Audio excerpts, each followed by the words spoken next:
At age 14, I was given, opiate prescription medication.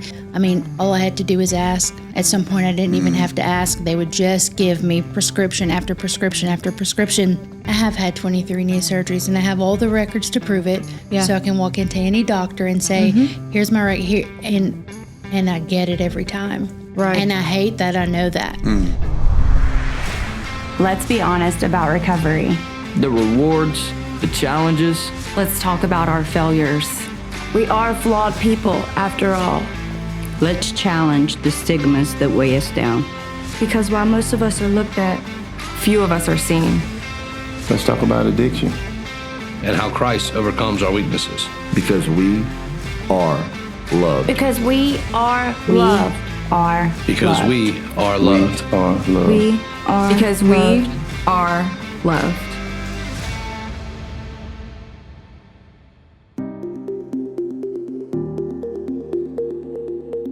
Hi, my name is Jennifer, and this is my story. At age 14, I had to have a knee surgery, and I was introduced to prescription pain medication at a very young age, and I had to have multiple surgeries followed by that. So I was given an unending amount of narcotic pain medication. Before I knew it, I was addicted to it. I've been through several treatment centers over the years, and by the grace of God, my last treatment center was 2 years ago. I finally surrendered and gave my life to Christ, and I've never been the same since. Hey, and welcome back to the Jesus Loves Addicts podcast. My name's Kathryn, and this is my co-host, Paul. Today, we're going to be talking with Jennifer Gaspard. Jennifer's story may sound a little different, but also familiar to others. Jennifer got addicted to prescription painkillers after having to have a surgery at a young age and then multiple surgeries following. And this is how she's going to tell us today how she found her way out. Thank you for coming. You're welcome. So you want to tell us? Yeah. So at age 14, I had an injury in high school that I had to have surgery. It was supposed to be simple outpatient surgery. And it was. And about a week later, started having problems, ended back up in the hospital and stayed there for a couple weeks. Ended up having to have 23 knee surgeries in total. Over what time span was that? Like 23 surgeries is a lot. Were you just in surgery after surgery after surgery, or? Kind of, yep. So I had 23 knee surgeries. What they were trying to do was prevent a knee replacement. And by doing that, they tried all these surgeries, what is it called? Orthoscopic or something like that. That's the extent of my medical knowledge right there. I was hoping he had an answer because I don't. They tried experimental surgery, all these things, and no one wanted to do a knee replacement because of my age. So I had multiple surgeries from the age of 14 until 24. At 25, I had my first knee replacement. Found a doctor who did my knee replacement. And then about a year later, I had to have my opposite knee replaced. But in all that time, at age 14, I was given, opiate prescription medication. And that was before the big, opioid epidemic was really a thing. So, I mean, all I had to do was ask. At some point, I didn't even have to ask. They would just give me prescription after prescription after prescription. So before I knew it, I was addicted to it. I couldn't function without it, not physically, not mentally. My addiction started at 14. I was probably about 22 when I went to my first treatment center. It was like a 30-day treatment center. It didn't work. My family, I grew up with a great loving home, great family, great childhood. We grew up in church. We attended church every Sunday. But at some point they started noticing. So at age 25, I went to my first treatment center, Home of Grace in Mississippi. I loved it. I dove right in. I got so much out of it. And I thought I had it, stayed 3 months, and I thought I had it all figured out. And went home after my first treatment, and I didn't have it all figured out. It wasn't very long until I was back using again. I was able to hide that from my family for a couple more years. And how long would you say that you were able to stay sober after completing that program? About a year. Okay. About a year. I'll be honest, I was expecting you to say even less time. So I think Paul was too. Let me ask you a question, though, actually, before you dive into the recovery aspect because I really want to hear that part of it.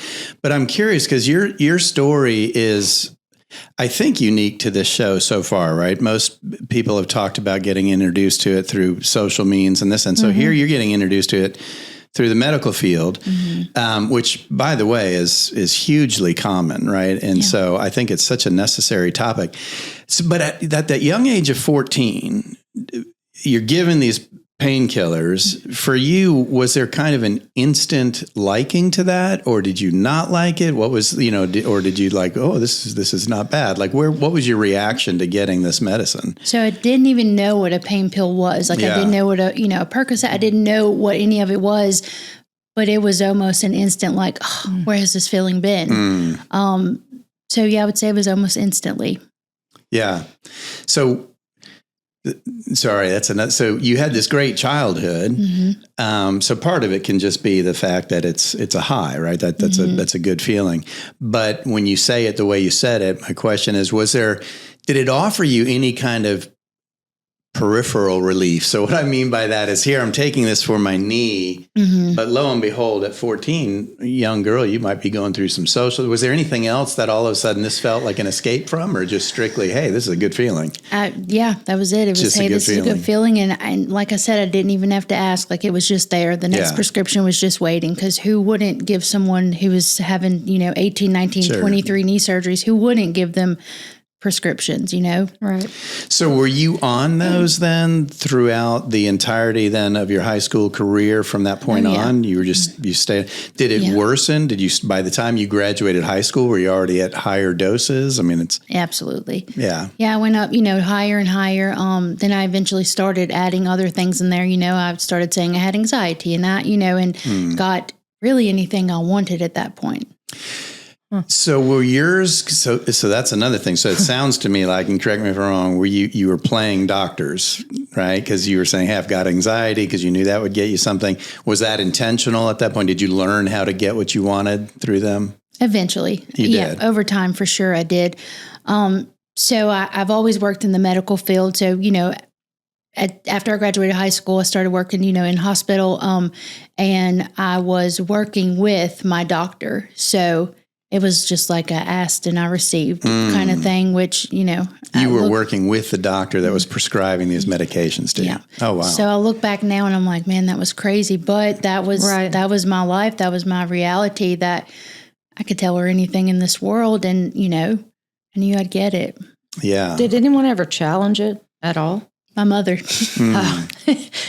It would be a mom. Yeah. Yeah. Did she challenge it with? That's a great question. Did she challenge it with you, or did she challenge the doctor on it? A little bit of both. A little bit of both. A little bit of both. Yeah. Yeah. What was that met with? I ended up going to treatment, and that was it. That was my first time I came to Mississippi, to Home of Grace. Was the doctor receptive to that feedback, or were defensive about it? I would say a little of both. She was defensive, and now I can look back and say it's not her fault. It's my fault. Now I can own my part in it. But at the time, I'm like, yeah, it's her fault. But I can look back now and say, no, I had. That was me. It was me. I asked. It was me. So yeah. So sorry, one follow-up question to that. Okay. I promise I'm going to let you tell your story here, but it's again, this aspect of it being attached to the medical realm is really interesting, and again, so powerful and so prevalent. But at a young age, right? So where also illicit drugs are available to you, I'm almost hearing that you never had to go outside of the medical field, because there was never a shortage for you. If you needed it, Correct. Somebody was there to give it. So you never had to, say, have a street dealer or have someone. Okay. No. Wow. Well, I have a question on that. Was this something you just kept very private, or did you have friends that you shared them with, that y'all talked about? Did you talk about this with anybody, or was this just you? I mean, I would say it was just me until my family. Until it was confronted. They intervened and it was confronted. Then, all of my family and all of my friends knew, but I'd go to treatment and I'd come home and I would do great for a while. And then I would eventually slip back. So it was like this back and forth for years. But I never used with friends. I never used with my friends. I would find people that, were living the same life, but my friends and my family, I mean, never, they always, would fight on my behalf. And yeah. Do you think it hindered your adolescence? Like in looking back, would you say it hindered your adolescent experience or? Yeah, I think so. I mean, I know that I've done everything later in life. I moved out later in life and, I've done all these things later. Like I said, up until age 24, I was still having surgery. So I didn't get to do the things that everyone else did at 18. I graduated high school in a wheelchair. I didn't get to experience all that. I experienced it later and I experienced it really hard. Yeah. Yeah. So kind of a combination of the reality of these injuries, right? Yeah. I mean, that's a reality that alone hindered some. And then also, I think, or I'm guessing you're also referring to the effect of the opiates, right? Yeah. I mean, that also kind of hinders your experience. So, so you said your last surgery then was 20, what? I'd say about 27. Oh, 27. Okay. But your first treatment was before that. Correct. 20. I was 25 when I went into my first treatment. But then after I got out of treatment, I had to have another surgery. Had to have knee replacement on the opposite knee. So it was back surgery and yeah. And so more prescriptions. Yeah. I'm wondering, because in taking the responsibility, come out of treatment, go into this additional surgery. Was this still the doctor you've been working with? Did you let future doctors know that, like, especially after you've been through treatment? I'm assuming, had you admitted that you had a problem at this point, or were you just doing this to check it off the list for your mom? No, I when I first got out of treatment the first time, I was all on board and I would tell, but at some point I slipped up on my own even before the medical. So at that point, I wasn't interested in telling them that I was, an addict or in recovery. Okay. Yeah. So you anticipated where I was going. You didn't inform the doctor of that. So Correct. You were, okay, I got you. Yeah. When you said you'd already slipped up, how? Like, if you didn't seek outside meds or from other sources, you said you had already messed up, so then you didn't tell the doctor. So I had a family doctor and I had an orthopedic. Okay. So, Okay.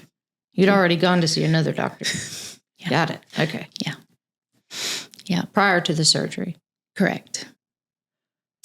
So how long had you, I'm sorry. No, how long had you stayed sober before you made that phone call and said, hey, I need something? I would say it was almost a year. Okay. Yeah. Did anything happen? No. You just made the decision. Made the decision. There was no hesitation. I just impulse decision. Yeah. Yeah. Did it just come up like you were somewhere and somebody just happened? Oh no, this was all doctors for you. Yeah. That's right. Doctors. So you just, okay. Yeah. So you made an impulse decision to essentially present something to a doctor to get what you wanted. Is that fair to say? At some point at the end of that year, you thought, I'm going to go to a doctor and okay. Well, I think we also hear, and maybe it was like that for you, people that have relapsed. It's usually because they stopped doing. That's one of the first questions. If someone's coming in out of a relapse, what did you stop doing? Did you stop calling your mentor or your sponsor? Did you stop going to meetings? Did you stop working steps? Did you stop going to church and celebrate recovery? All of those things. Was that, or even did you ever start doing that? I had not the first treatment. I had never started that. I'm from a small town in South Louisiana where there is not a big recovery community. So I attended church, but I never hadn't started any of that. So, right when you get out of treatment, spotlight's on you and everybody's like, you're doing a great job. Good job. So you don't think about it, but then that dies down and it's just you again, without a recovery community. Correct. Okay. So went to treatment, had surgery again, came back to treatment at Home of Grace, Mississippi a second time. this time I did something different. I didn't go back home. I didn't go back home to the same town, the same, same doctors, same faces. It was all too familiar. I stayed a little extra at treatment the second time, stayed a little bit longer, and I chose to go to a sober living house here locally in Mississippi, and I lived there for a year. Got a roommate, moved out on my own, lived in Mississippi for about almost 5 years. I lived here in Mississippi sober. I was working back at the sober living where I lived. It was great. And I just, over time, I quit what you said. I quit doing all the meetings, all the things. I was real involved in the sober living house that I had worked in. But at some point, I just fell back from that. And it was falling back from that and almost in a sense isolating again. I had almost 5 years sober that time. It was isolating again. And then I had medical issues that, With your knee again? Nope. So I had a few back issues and, I was given pain medication. And then I fell and broke my ankle and had to have surgery on my ankle. And at the sober living house that I was at, I was told just because I was in recovery didn't mean I had to suffer. So I was told I can, take pain medication. And before I left that hospital, I knew it was game on. It woke up whatever that was inside of me. But I had the green light from them that, I could take this. You had permission. I had permission. They tried to walk me through it and guide me through it, but at some point I quit being honest. I did my own thing. And for a long time, up until I went back to my final treatment, I blamed them. It was their fault. Now I can look back and say, no, it wasn't. Sure. They did their part, but you stopped doing yours. Correct. I could look back now and, even going into that treatment, I was like, it's not my fault, it's their fault. And I held a lot of,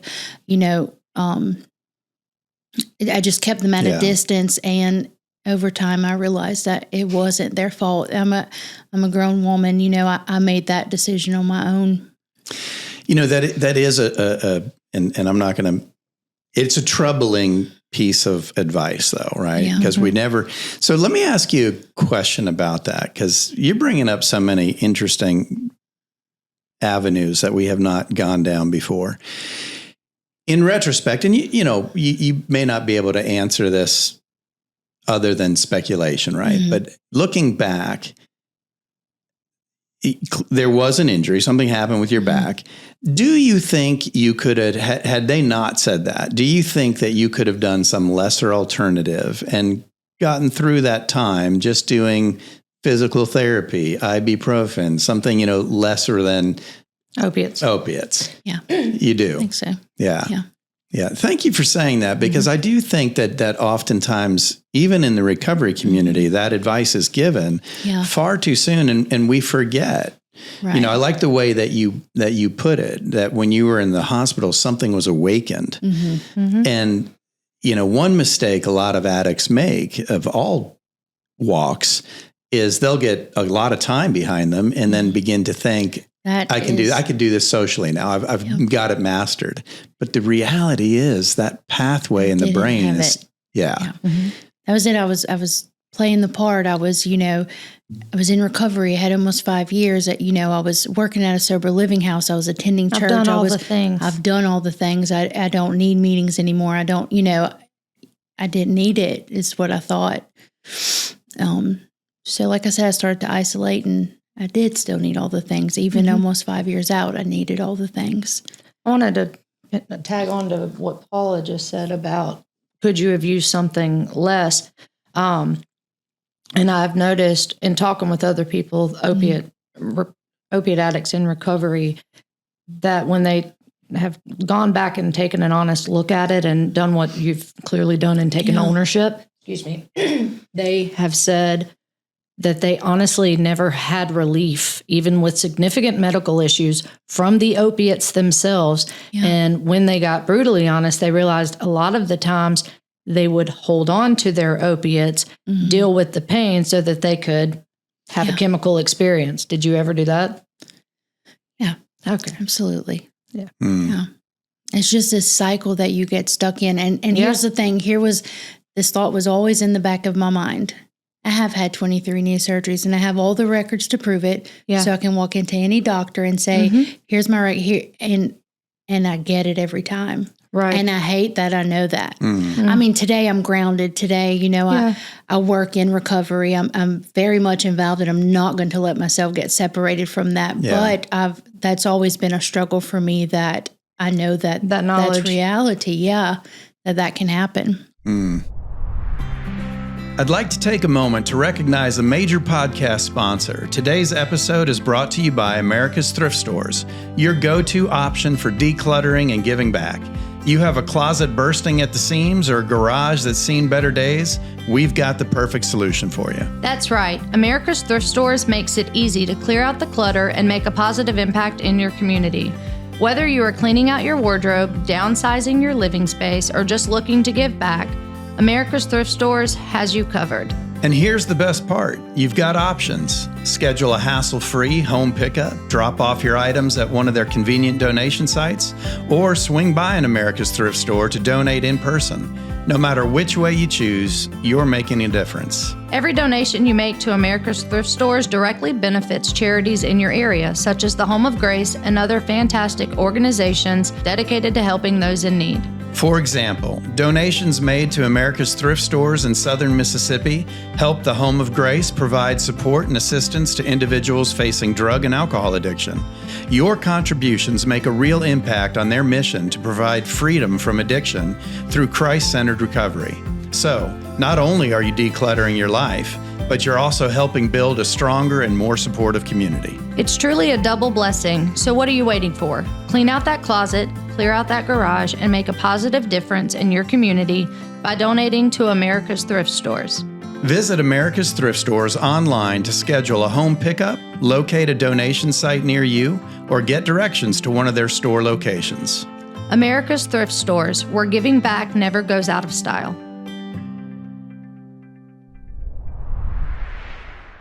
You talked about slipping back into isolation.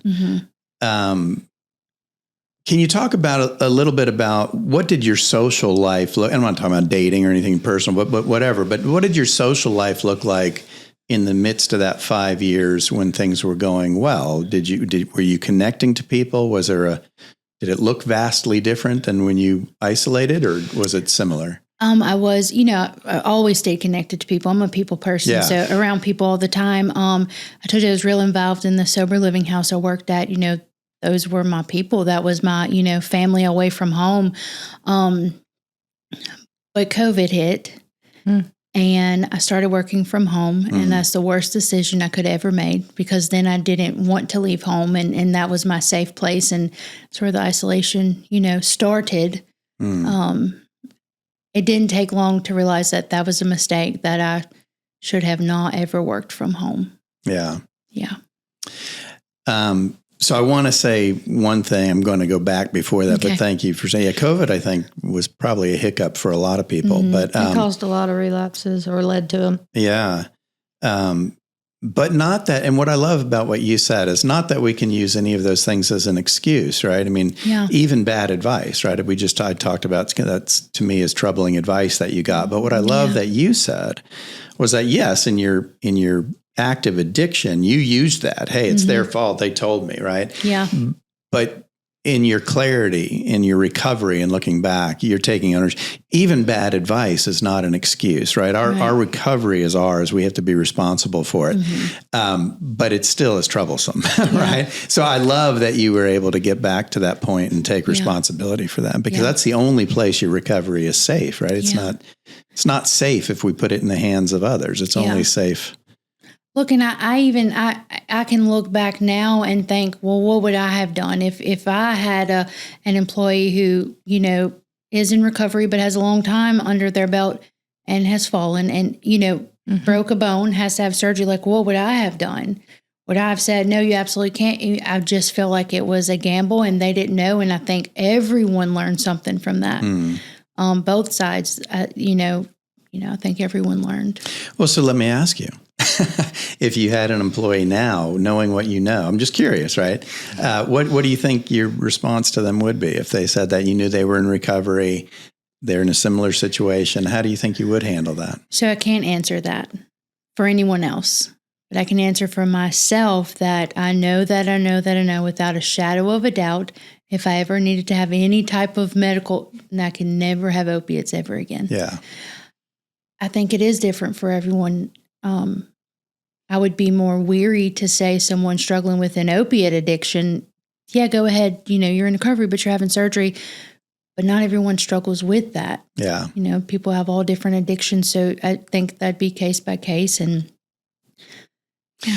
But your answer actually to my question may be the best one, right? Just to simply share your own experience and just to say, look, I can't tell you what's right for you. For me, I know I would not be able to do that. So yeah, I think that's much wiser than even giving direct advice. So thank you. So listen, I know we've just begun your recovery journey. So you've taken us, I think you were just in and out of your second. Mm-hmm. Okay.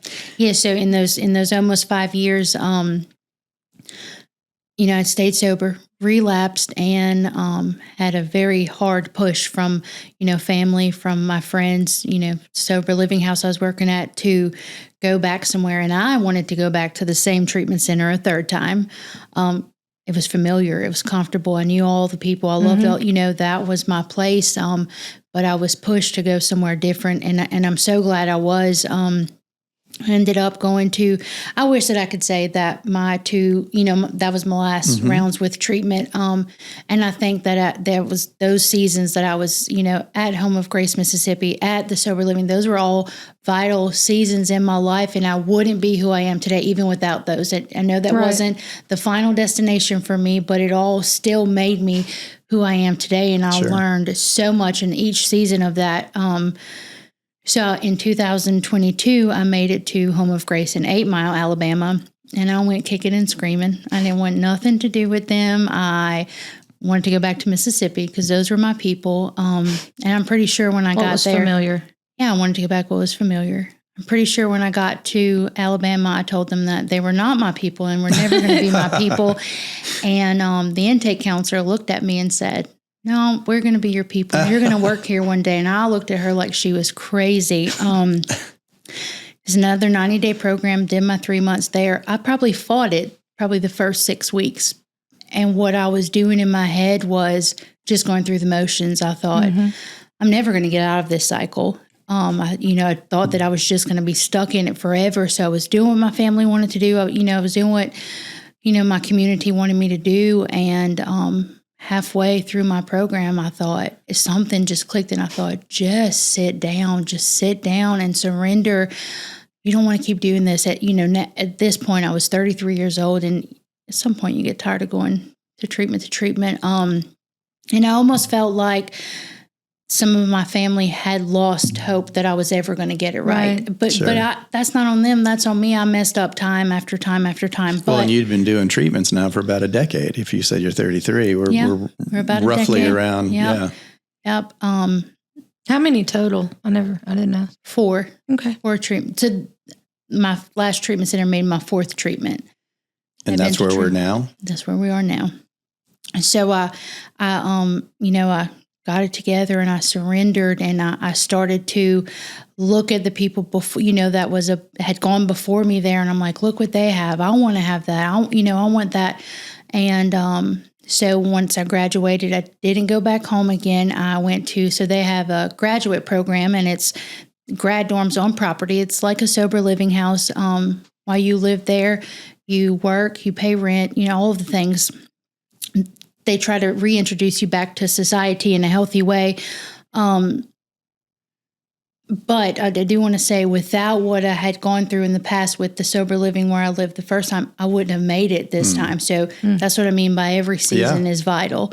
So I moved into the grad dorm. I got a job. I was working at an orthopedic place. I went back to medical, and I knew that was not where I needed to be. It took several months, and I finally was like, I can't do this. Like, it's too close to home. It's too close. So I quit that job. But in the meantime, I had become a house mother at Home of Grace in Alabama. So I was doing house mothering and my full day job whenever I quit there, they asked me to come on as, staff member. So came on as staff member. I did house mothering for about a year, maybe a little less. And then the intake coordinator, who told me that she can see me, working there full time, and I told her I never would. She left that job. She got offered a new job, and I got offered intake counselor position. So it was really cool. It's like a full circle. Yeah. So that's where I still am at today. Work at the Home of Grace in Alabama. I'm the intake counselor. I'm also the grad dorm supervisor. Yeah. Another funny story is whenever I first applied for the grad dorm, I got denied. And now I'm the supervisor. Why'd you get denied? Because I told you I probably fought it the first 6 weeks there. So I didn't get accepted right away. But God has a plan for everything, and yes, He does. Now. You said something here that I kind of want to snapshot because it's so powerful, and many people leave this step out. So many people will go through treatment and expect that alone was what they needed, and then they'll go back to the same old people, places, and things and expect that recovery is going to continue. So you became, at several points in your journey, willing to do something different. The first halfway house, this sober living environment. But not only that, you stepped away from, right, you're talking about familiarity. And as people, we gravitate towards what's familiar, and we mistakenly sometimes call that comfortable, right? We don't mean comfortable, we mean familiar, but we hear it as comfortable. We convince ourselves it's comfortable. So here you go back to a familiar job in the medical, something you've always done, something very easy for you to step into, and made a really wise and powerful recovery choice. Step away from that. Yeah. How did you arrive at that decision? Because that's not easy, I would think, right? You're not 18 just getting into this. This is what you've done for a long time. How did you arrive at making that choice? I had told, I'd reached out to, my grad dorm supervisor at the time, and I had told her, look, I'm struggling with this. And when you say struggling, sorry to interrupt you. Did you see warning signs like, I'm starting to get... At some point, I knew that I needed to get out of there. Because you could see a bad moon arising. I was working at an orthopedic office. Yeah. It was too familiar. Okay. Everything was too familiar.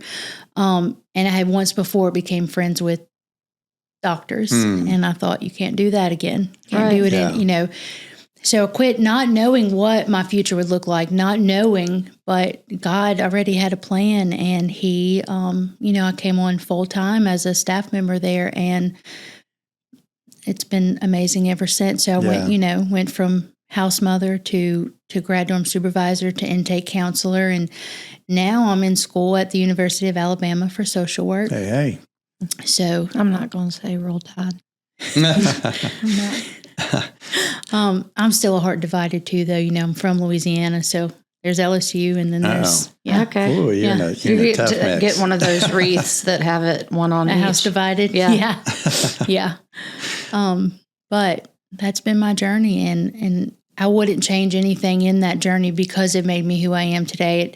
Each relapse and each treatment center has taught me a very, very valuable lesson. Yeah. So what I know now, what I can take away from that is, even in 5 years, don't get comfortable with your 5 years, because I know that I'm just a decision away. Yeah. I'm just one impulsive decision away. So, Amen. And I have a great recovery community around me. I work on campus. I still live on campus, which I know I'll have to make that move one day. I'm just not ready. And that's okay, isn't it? Yeah. I'm surrounded by all the community, the recovery community that I could ever ask for. And that's where I need to be. I know for myself, after 4 treatment centers, I know that I need to stay surrounded in that. And that. How important is that? Very, very. Well, I want to also tag in, though, it's not just the 4 treatment centers, because a lot of times we will hear they were back-to-back treatments or 2 in 1 year, or, but you had some significant periods of sobriety in between treatments. Yeah. And that's a testimony that not everyone can hear from just anyone. Mm-hmm. I couldn't sit down and tell someone, hey, I had 5 years sober and I was this one decision away. There are people that probably are only going to receive that from you because you lived it and now you're walking this out. Yeah.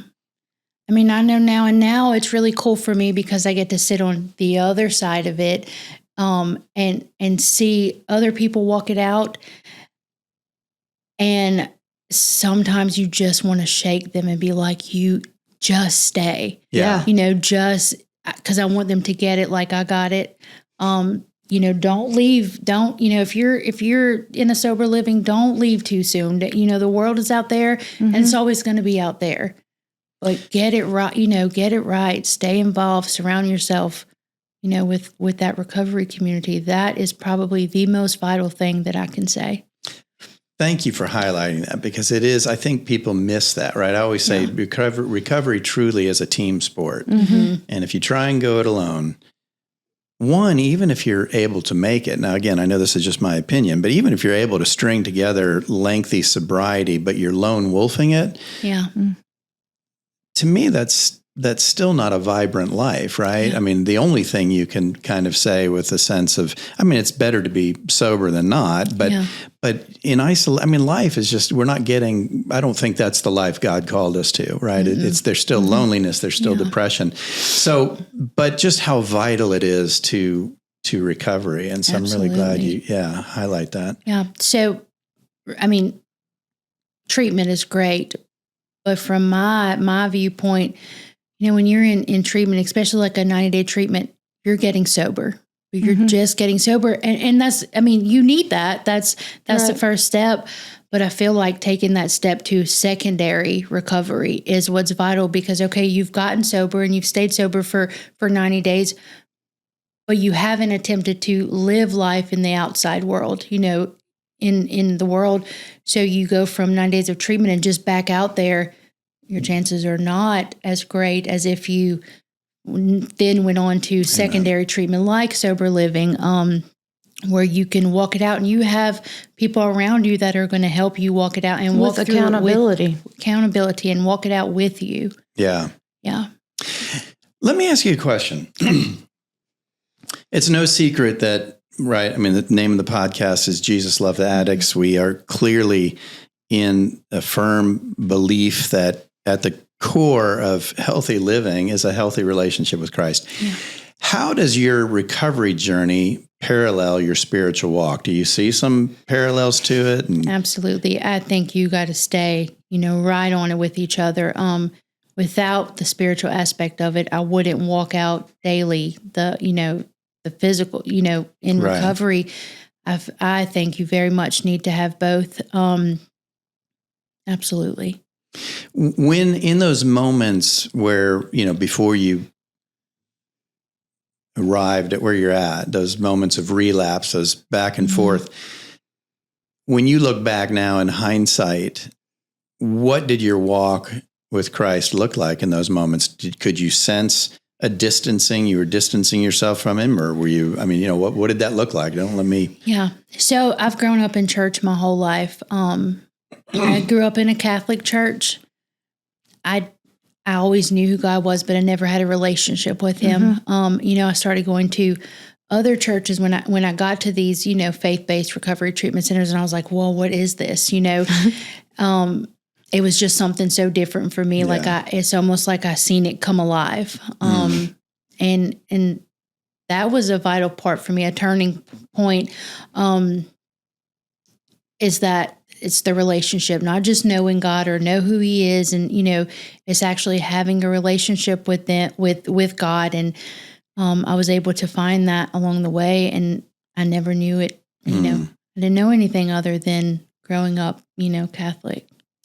Man, I love that. You said it came alive, right? Because, on one hand, religion can make us knowledgeable of God, but only that relationship can really make it come alive, right? So I love that term and how you describe I didn't even know what worship music was, and I'm like, I like this, and that's all I listen to now. Yeah. Yeah. Well, I've heard and seen it. People will say, the things you need to do when you get out of treatment.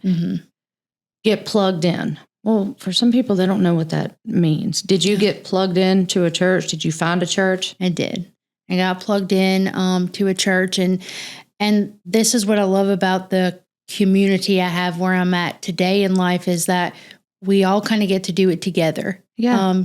There's several of us that go to the same church. It's kind of like a family outside of your own family that you create. Yeah. So you're not walking it out alone. You have this whole, support system right there alongside you. Mm-hmm. Yeah, and what a great term. It is family, right? I mean, it really does become that. So, well, and the more involved you are with your recovery, with your church family, if that inclination comes back where you may not even notice at first that you're isolating or old behavior, someone will notice. They're going to notice. Yeah. And I think that's one of the things that also when we mentioned COVID that caused, because forsake not the gathering of my people, recovery, we need community. Christians need community. Yeah. We're not meant to do this life alone. And that's what happened. So many people didn't have connection. And it sounds like you've definitely formed family connections. Absolutely. Also, another thing that I'm now walking out a year-long discipleship, which is great.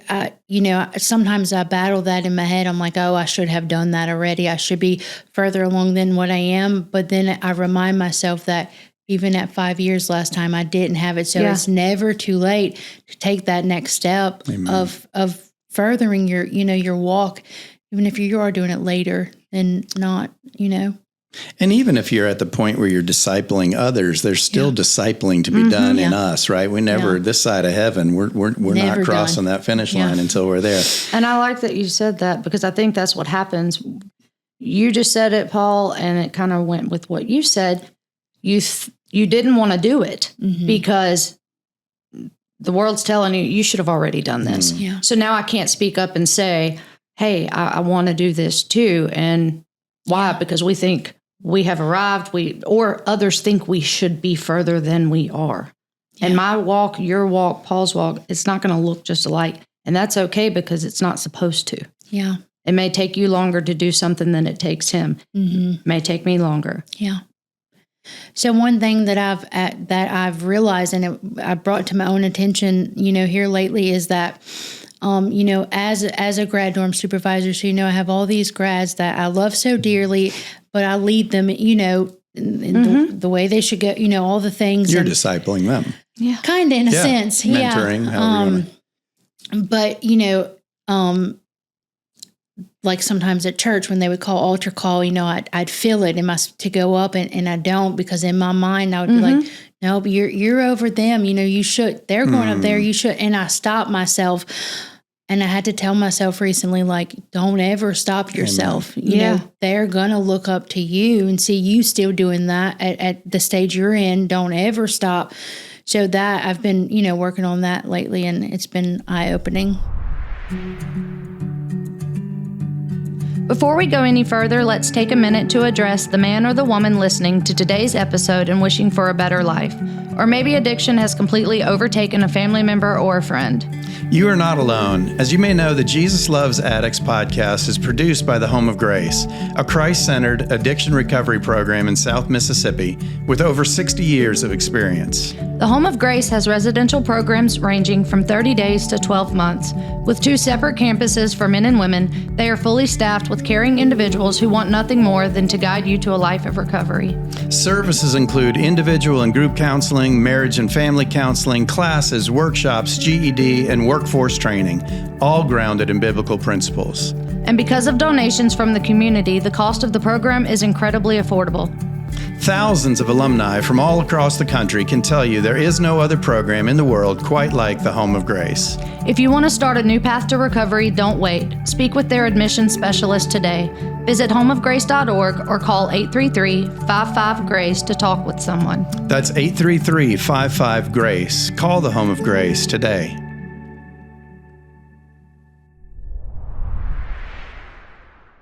Man, Jennifer, you're hitting on all these things that I absolutely love, because it's so true, isn't it? We get to these places, and I think it is problematic in church people, right? Where we feel as though, we need to put on our best faces rather than just being real. I mean, and we need to be real. And it can be really, I think, it can point people to Christ, to see people who are, that they may perceive as strong in the faith, still show their dependence on Christ, right? When we don't do that, when we don't do the altar call because we're afraid of the person, what the person next to us might think, then we're really showing them that we rely on us, right? That we feel like, so I love that. I love that there's some welcoming of our continued dependence on Christ in that. So I'm really glad that you brought that out. So let me ask you something. Do you have siblings? I do. You do? Younger or older? Older. Older. Okay. Were they a part of your journey? Were they ever affected and reached, trying to help you? Did the family walk away at some point? They never walked away. Yeah. They never left my side. And we fought along the way, but they never walked away. They always, wanted what was best for me. Yeah. I just didn't want it bad enough for myself. Yep. So they were always there. I just, at some point, nothing mattered. Yeah. Yeah. And the families can't do it for us as much as they want to. Right. Yeah. I wouldn't, without the family that I had, I wouldn't, be here today. If I didn't have a family that fought and that pushed and pushed for me to go to treatment every time, I wouldn't have gone. Yeah. I wasn't court ordered to any of these places. I was family ordered, and I wouldn't be where I am today if I didn't have the family that I do have. Yeah. Yeah. It's sad, when I hear people say that, I am very grateful that there are family members out there that will do that. But it also saddens me to know that there are those who don't have that aspect too. And I'm sure you're in the field, you're working with people. Yeah. So for both sides of that equation, people who have that kind of family and people who don't, there's somebody out there listening now to your story. Yeah. One of them is saying, probably taking a new look at their family and going, wow, they really are sticking by me. I need to appreciate that more. Right. Somebody else is saying, gosh, I wish I had what she had, right? I've never had that. What would you say to the struggling person out there on either side of that fence? So what I see every day is, we get, new clients at the treatment center I'm working at that are mad at their family because their family's bringing them. And I tell them, in time, you're going to say thank you. You're going to tell them thank you one day. They're mad that their families just come and drop them off at treatment. And then the people who don't have family, but you do now. Like you come to us and you do have family now. We will walk by your side the whole way through. And even if you don't have a biological family, it's just something about recovery. You create this family amongst, It's pretty wow, cool. what a great answer. Yeah. And that's true. I hear a biblical truth echoed in that, right? He's a father to the fatherless. And so that's what you do. There is a family waiting for you, right? That's great. Any pivotal, new word. Yeah, thank you very much. You're doing great. Webster's calling me. Any pivotal. Pivotal. We're going to go with pivotal. There we go. Sounds good. Yeah. Any pivotal moments in your journey that you haven't addressed, that you feel like thinking back, you'd be remiss in leaving out? Anything you want to? Oftentimes I struggle with sharing my testimony because I feel like it's not this, grand testimony. And I have to remind myself and my people around me remind me that there's somebody out there that's going to need to hear your specific testimony. So that's one thing I struggle with, but you walk through it every day. Why would you say it's not a grand testimony? Let me ask you that. Why? Because I think I know what you mean, but I want to. Why would you say it's not a grand testimony? I think it's because, of going through all these treatment centers, I hear these stories and I'm like, you made it out alive. Like, how did you do that? How'd you make it out of that? And I didn't go through that. And I'm so, so thankful that I didn't. But I hear these stories and I'm like, man, I didn't go through that. Yeah. I never had to live that. I had a loving family. I always had a place to lay my head every night. And I look back and I'm so grateful because not everyone has that. Yeah. Yeah. What's the emotion? It's just hard because that's the reality of that. Yeah. For you or for those who don't have it? For those who don't. Yeah. So your compassion on display. I love that. Which is probably why you're really good at intake. Amen. Because they need it. Yeah. Yeah. Thank you for that. Right. I want to say something to that because that's where I thought you were going, right? I think sometimes we feel like if our testimony didn't include just absolute all the way to chaos. the bottom, right, jail, in and out. Correct. That it's not, but biblically speaking, there's Christ says, and there's this moment, right? I love this. He says, I wish that you were either hot or cold, but because you're lukewarm, I'll spit you out of my mouth. And so why am I bringing that up? Because I think oftentimes it's the lukewarm position that's harder to be budged from. Yeah. So what I want to tell you, Jennifer, is that you do have an amazing testimony because it's almost harder to move from where you were, right? There was still good things in your life. You had, rock bottom is a great place to make change. And look, no matter where you are, make that change. But please don't undermine your testimony, right? Sometimes when we have a lot of good left in our lives, that's a harder place to move from. Yeah. And yet you came to this realization, not only that, but also your introduction to the whole lifestyle through the medical field is one that needs to be told, right? I think we need to be wiser. It's a pet peeve of mine. I have to be careful because I can get very dark about it. But I think we have to be careful in this country, and certainly as addicts, how we approach the medical field when it comes to these kinds of things. Yeah. And I'm very cautious now. I'll walk in screaming. I'm in recovery. Yeah. Just because it's so easy to fall right back. Amen. Yeah. One of the things I always tell people in recovery is, from this point on, and really even for those who aren't, you have to be a vicious advocate for yourself in the medical field. You do. For sure. I am allergic.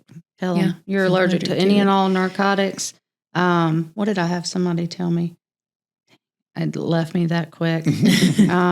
But I know that they even put it on the eye doctor. Just in case. Just in case. You never know. I go to the eye doctor a lot. He's never offered me opiates, but just in case. Yeah. Yeah. And you do a lot with accountability. Mm-hmm. Oh, yeah.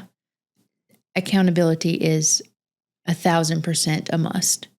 You have to have it because not every day you're going to be strong. Amen. Yeah. You have to have it. And I think it goes to say that that accountability partners, those mentors and things, they can't be your family. No. It's not meant to be. It's not for them. It's not fair to them. So it sounds like you went definitely outside, and it's not their responsibility. Yeah. Mm-hmm. Yeah. It also can muddy those waters, right? Mm-hmm. So I often hear spouses or parents saying, oh, well, I'm there for them. That's great. We want you to be there for them, right? Mm-hmm. But you can't be their sponsor, so to speak. Right.